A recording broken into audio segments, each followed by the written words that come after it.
साथ मैं हूं अंजना। ओम कश्यप। वक्त हल्ला बोल का है। आज से 73 दिन पहले भारत के 15वें प्रधानमंत्री के तौर पर नरेंद्र मोदी ने शपथ ली थी।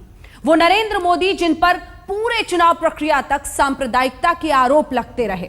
आरोप लगा था कि अगर बीजेपी सरकार बना गई तो देश का सांप्रदायिक ताना बाना बिगड़ सकता है। अब जब सरकार बन चुकी है तो एक बार फिर कांग्रेस मोदी सरकार पर यही आरोप लगा रही है कि देश में सांप्रदायिकता बहुत बढ़ गई है। सच क्या है, यही आज हमारी बड़ी बहस का मुद्दा। सबसे पहले देखिए आज लोकसभा में कैसे इसी मुद्दे पर हंगामा बरपा, और जो सवाल आप नीचे देख रहे हैं उस पर अपनी राय जरूर दीजिए। जुड़िए इस मंच से। I mean, it's completely one-sided partiality, you know. So that's what we are raising. We are not being allowed to speak in Parliament. We are asking for discussion. Right? There is one second. There is a mentality in the government that discussion is not acceptable. There is a mood in Parliament that only one man's voice counts for anything in this country. That's what तो आरोप यह लग रहा है कि सरकार सांप्रदायिकता के इन तमाम घटनाओं पर बहस करने से बच रही है। कितना दम है इस आरोप में, यह हम आपको जरूर दिखाएंगे। और जो बहस इस देश की संसद में नहीं हो पा रही, कम से कम आज तक पर जरूर होगी। लेकिन उससे पहले हम आपको दिखाते हैं पिछले मई से जून तक के आंकड़े। देखिए, उत्तर प्रदेश 27 सांप्रदायिक घटनाएं, मृत लोगों की संख्या 6 है और 78 घायल हैं। बिहार में इन्हीं कुछ महीनों में 10, 1 की मृत्यु, 44 घायल। महाराष्ट्र 20 घटनाएं यहां पर हुई हैं, 1 की मृत्यु और 30 घायल।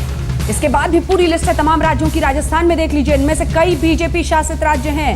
10 राजस्थान, 11 मध्य प्रदेश, गुजरात में भी 11 सांप्रदायिक घटनाएं। और अपने दर्शकों को भी बता दें और मेहमानों को भी बता दें कि ये वो डेटा है जो इस होम मिनिस्ट्री ने पार्लियामेंट को सौंपा है।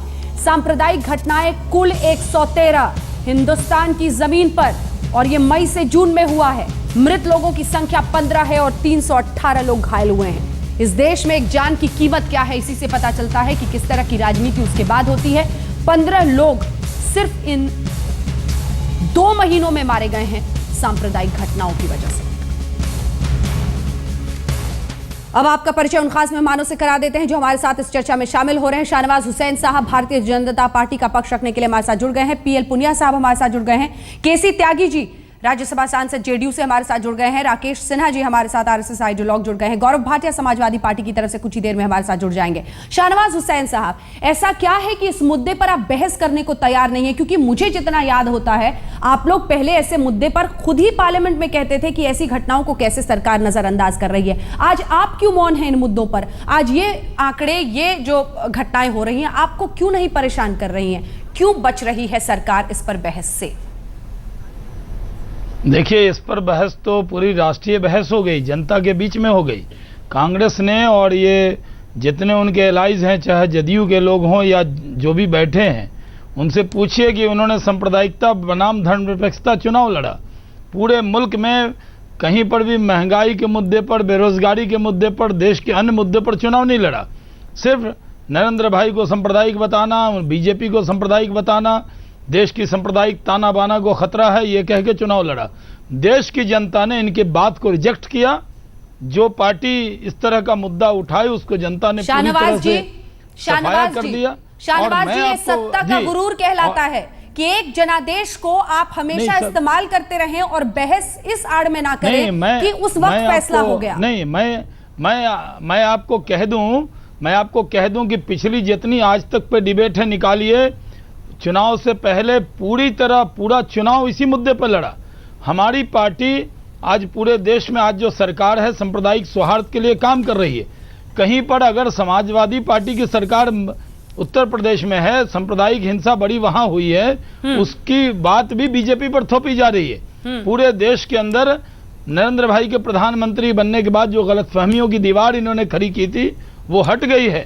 लोगों को लगने लगा है कि सबका साथ सबका विकास करने वाले प्रधानमंत्री आए हैं। सबका साथ सबका विकास लेकर, ये तो बात अमेरिका के जॉन केरी को समझ में, जॉन केरी साहब को समझ में आ गया, लेकिन देश खुद सवाल कर रहा है। आपकी आवाज शाहनवाज साहब किन्हीं वजहों से जरा सा रुक गई है, मैं लौटूंगी आपके पास फौरन वापस।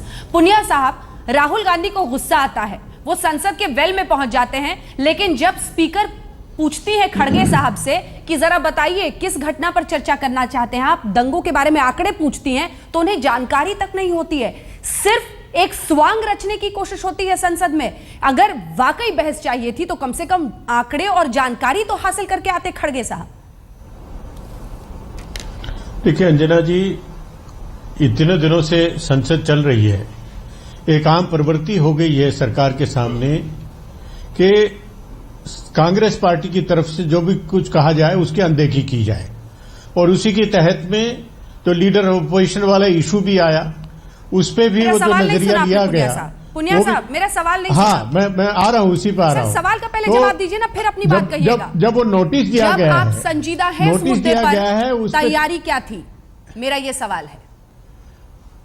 तैयारी तो कोई बोलने देगा तो तब तो तैयारी होगी, खड़गे साहब तब तो तैयारी का पता लगेगा। वो पूरी तैयारी के साथ में आए थे, सभी लोग थे, बारी बारी जब उनसे सवाल पूछा गया वो सब तैयारी के साथ में थे। और जब ये देखा गया कि बोलने नहीं दिया जा रहा है, उनकी उपेक्षा की जा रही है, इसलिए उनको बेल में आना पड़ा और कहना पड़ा।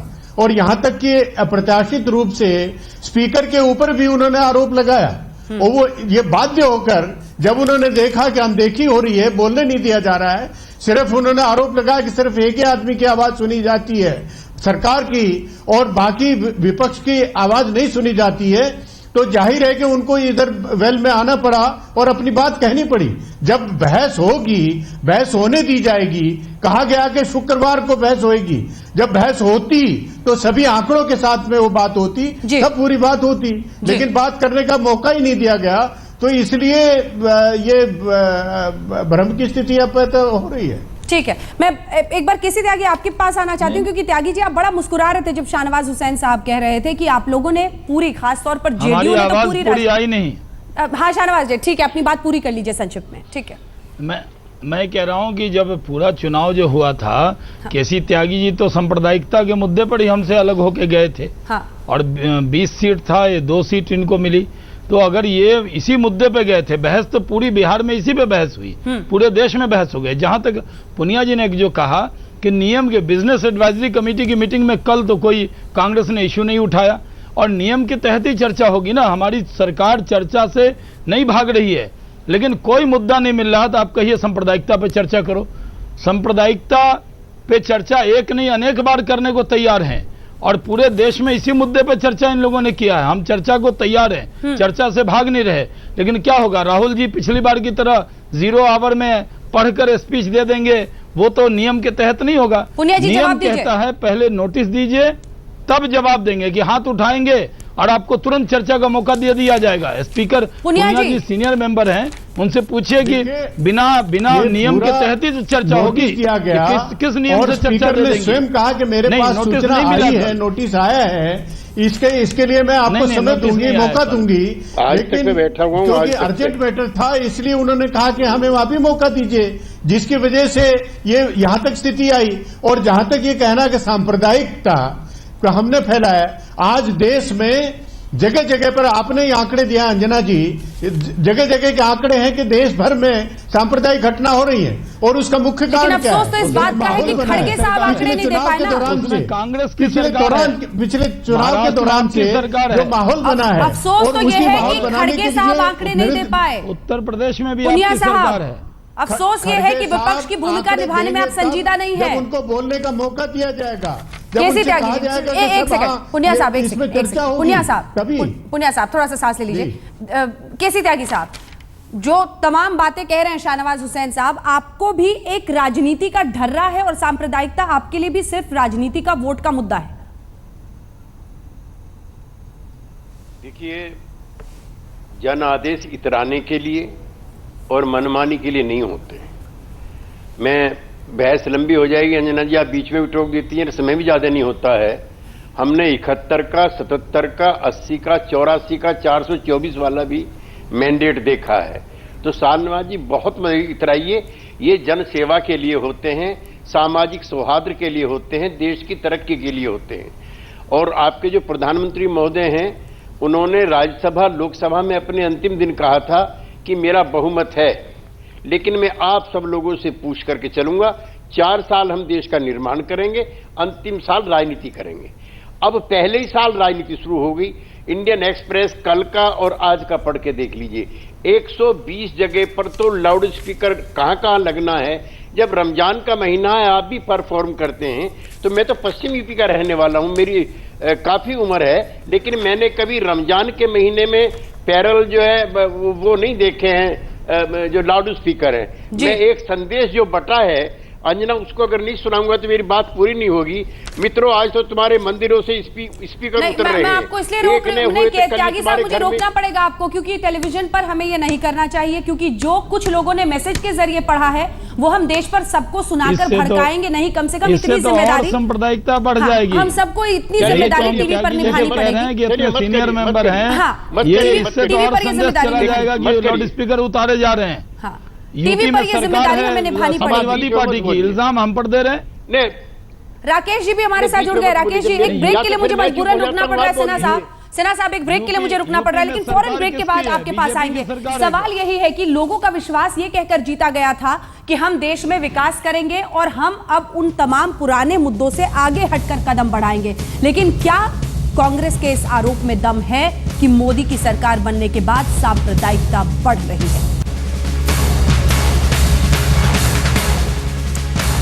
राकेश जी, जो सवाल छिपा हुआ है दरअसल वो ये है कि क्या पिछले कुछ महीनों में, पिछले 2-3 महीनों में राजनीति और वोट के नजरिए से सांप्रदायिकता को बढ़ाने और उकसाने का काम पार्टियां कर रही हैं, और खास तौर से उंगली बीजेपी पर कांग्रेस की तरफ से उठती हुई।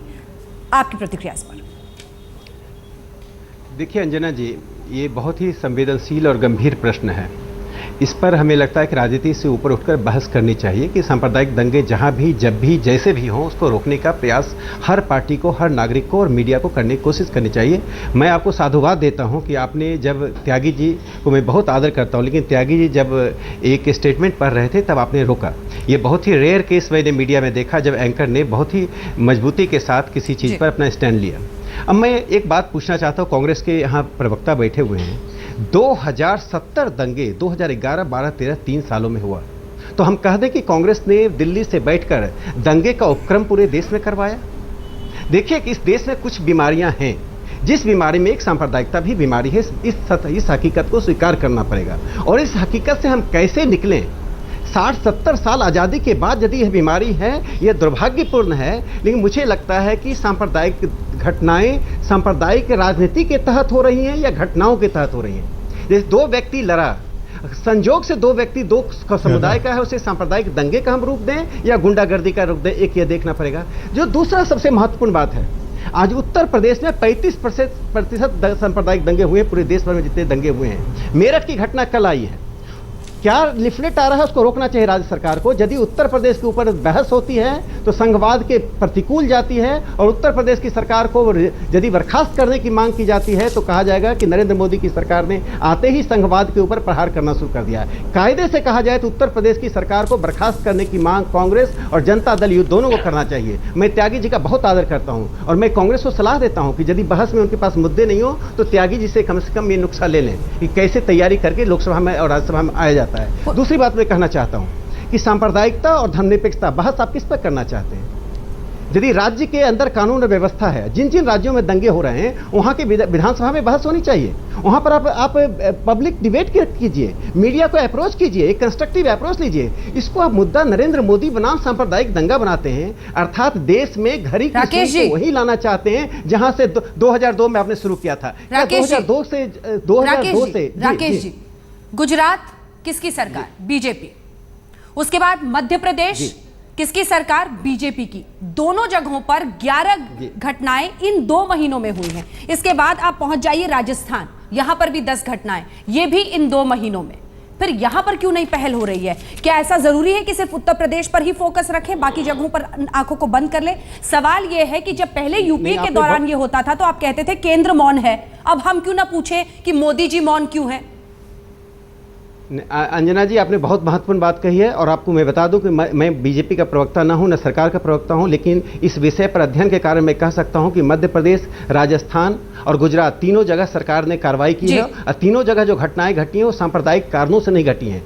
2 समुदाय के लोगों के बीच आर्थिक सामाजिक मुद्दे पर घटना घटी है। देखिए, दोनों घटनाओं में अंतर है। मेरठ की घटना, मुजफ्फरनगर की घटना,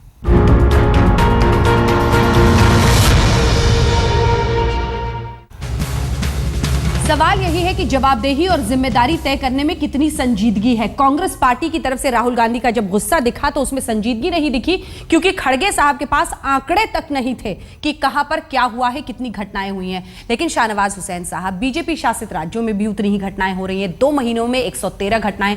क्या यह केंद्र सरकार के लिए चिंता की बात ही नहीं है? कह दीजिए कि यह हमारे लिए प्राथमिकता नहीं है और इसीलिए हम इस पर बहस नहीं कर रहे हैं। अंजना जी, इस देश में सांप्रदायिक सौहार्द बिगड़ रहा है और सांप्रदायिक दंगे हो रहे हैं, इस तरह का प्रचार कर रही है कांग्रेस। हम आपको कहते हैं क्या पहली बार इस घटनाएं हो रही हैं? किसी भी राज्य में सांप्रदायिक दंगे होते हैं तो हमें दुख होता है, और केंद्र की सरकार, क्योंकि जो झगड़ा है, लड़ाई है, वो स्टेट सब्जेक्ट है, और वहाँ पर केंद्र की तरफ से हम क्या करें? उसमें हमारी तरफ से तो पूरी कोशिश होती है कि कहीं सांप्रदायिक सौहार्द न बिगड़े। लेकिन कांग्रेस ने, क्योंकि पूरे चुनाव को जो मैंने पहले कहा था, सांप्रदायिकता संहिता का मुद्दा रखा। शाहनवाज साहब, क्या कोशिश? हमने एडवाइजरी दी ना। मुजफ्फरनगर दंगा हुआ, हमने एडवाइजरी दिया। मुरादाबाद में दंगा हुआ, हम गृह मंत्री ने बात किया। तो जो दंगे हुए हैं ज्यादातर तो यूपी में हुए हैं या महाराष्ट्र में हुए हैं। हम लोगों ने एडवाइजरी दी। आप क्या करें? आप कहिए तो बर्खास्त कर देते हैं इनकी सरकार को। तो कल होकर केसी त्यागी जी और पुनिया जी कहेंगे कि आपने जो है स्टेट के अंदर दखल देने का काम किया। इस देश के अंदर कहीं पर छुटपुट घटना हुई होगी, हाँ, लेकिन ये देश आज भी पूरे दुनिया में, मैं कह सकता हूं, आपकी बात पे कुछ कहना चाह रहे हैं, लेकिन वक्त एक और मजबूरन ब्रेक का हो गया। जब लौटेंगे तो आपकी बात भी फौरन सुनेंगे, और पुनिया साहब, आपके लिए भी बहुत सारे गंभीर सवाल होंगे।